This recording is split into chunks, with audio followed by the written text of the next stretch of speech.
Hey everybody, it's Bray with the Tuning School, and today we'll be talking about the much anticipated and long awaited HP Tuners ProLink and Pro Feature Set, the features and how to use it.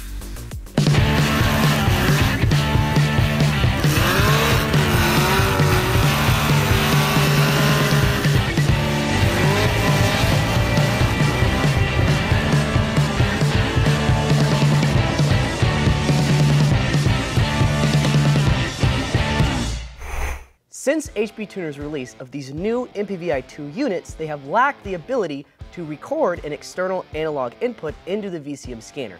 Now what that means is, typically you can't record your wideband in the scanner. Now the solution to this point has been to use AEM X-Series widebands that are equipped with CAN bus. Because these widebands are equipped with CAN bus, it goes directly into the unit here, giving you the ability to record the air-fuel ratio at wide open throttle. The downside to using these units is it excludes any vehicle that is not equipped with CAN bus. So anything from 1998 to 2006 to 2007 is excluded in using that wideband. All of those issues are now gone away because HP Tuners has released their ProLink system. But if you want to find out more information about how to use a standard unit with that X-Series wideband, you can check out the video above or check out the link in the description.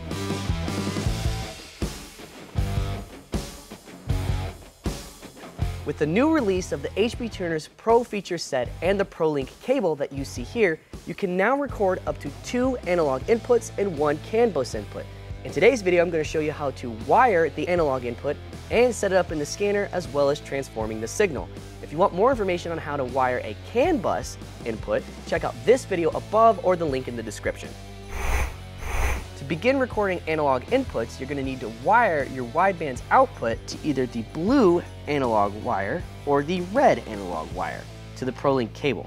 Then you're going to wire the signal ground or sensor ground to the black ground wire on the ProLink cable. At this point, you can now plug the ProLink cable into the side of the HP Tuners units itself. For the Daytona Sensors widebands that we commonly use, the analog AFR output is the 4th wire from the top of the unit. You will connect that wire to one of the analog wires in the ProLink cable like you see here. We're using analog 1, which is a blue wire. Next, the signal ground needs to be wired to the black wire like you see here, and it shares the same as the normal signal ground that goes from the unit to the power source.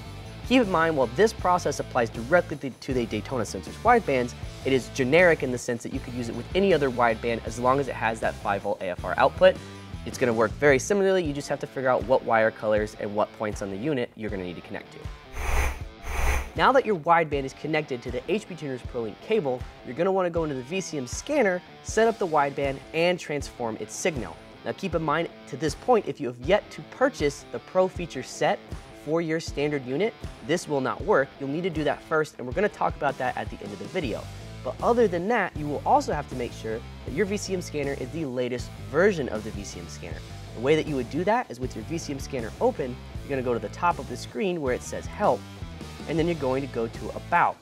At this point, the software will actually check for an update all on its own, and as you can see, mine says there's no updates found. That means I'm on the latest version. If you have an update available, there'll be a button here for you to push that will automatically update your software. Now that we've verified that we're on the latest version of the VCM suite and the HP Tuners unit's connected to the car while it's connected to our laptop with the ProLink cable connected, we can now go to our channels list and set up this wideband. To do this, we're going to right-click anywhere in the channels list and we're going to select Add Channel. From here, we're going to go to the External Input section. So we are using the MPVI2, so that's the one we want to select. After we select the MPVI2 folder, we're going to select the ProLink subfolder. And then you're going to select whichever input you happen to be wired into for the ProLink cable. Now I'm using the blue wire today, so that means we're going to be on input 1. If you're using the red wire, you're going to be on input 2. So you're going to double click to add this to your channels list. And at this point, we can close the channel selector pop-up window down. We now need to transform this signal so it doesn't just display in a voltage, it actually shows us an air-fuel ratio. So the way that we're going to do that is we're going to right-click on that channel and we're going to select Transform. Now, once we're in this transform selector window, we have to locate the wideband that we're using. So we're going to go to the oxygen sensor section and expand the air fuel ratio folder. Now you want to find the wideband that you are using. Now, in some cases, like with our Daytona Sensors unit that we have here, it's not actually in the list of predefined widebands from HP Tuners. When that is the case, the easiest thing to do is to click the wideband at the top of the screen, which is the AM4110, and you want to click it one time. Once you've clicked that once, you can click the Copy to User Define icon that you see here. At this point, you'll want to reference your wideband's instructions to figure out what the actual function is. So the function is going to tell you what air-fuel ratio the wideband reads at 0 volts and what air-fuel ratio the wideband reads at 5 volts. HP Tuners needs to know the 0 volt setting. So I know from experience with using these widebands a lot that the function is 0.543 and 10.3. So now that we've got that in there, we can go ahead and click OK.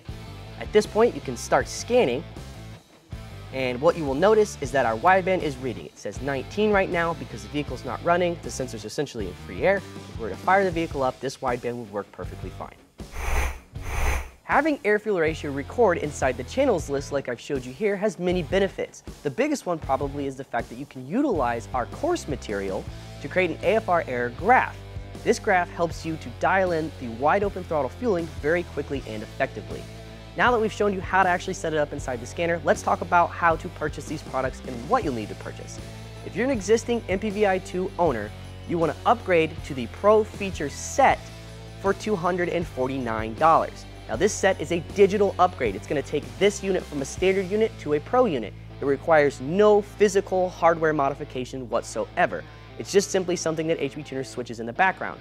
There's many features that come with this Pro Feature Set.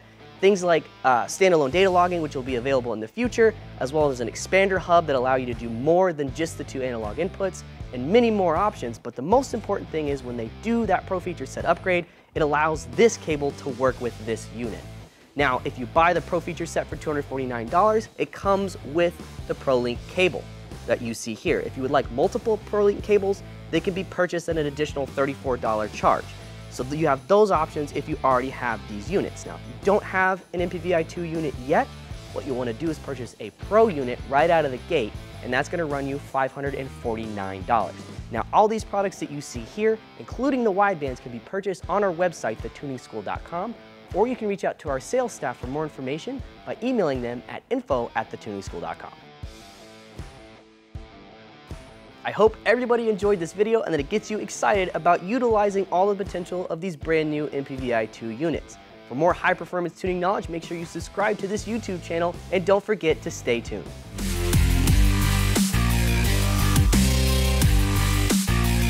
Hey guys, hope you enjoyed this video. Don't forget to hit the subscribe button. Also check out our other videos. And if you're interested in any tuning products, check out our website.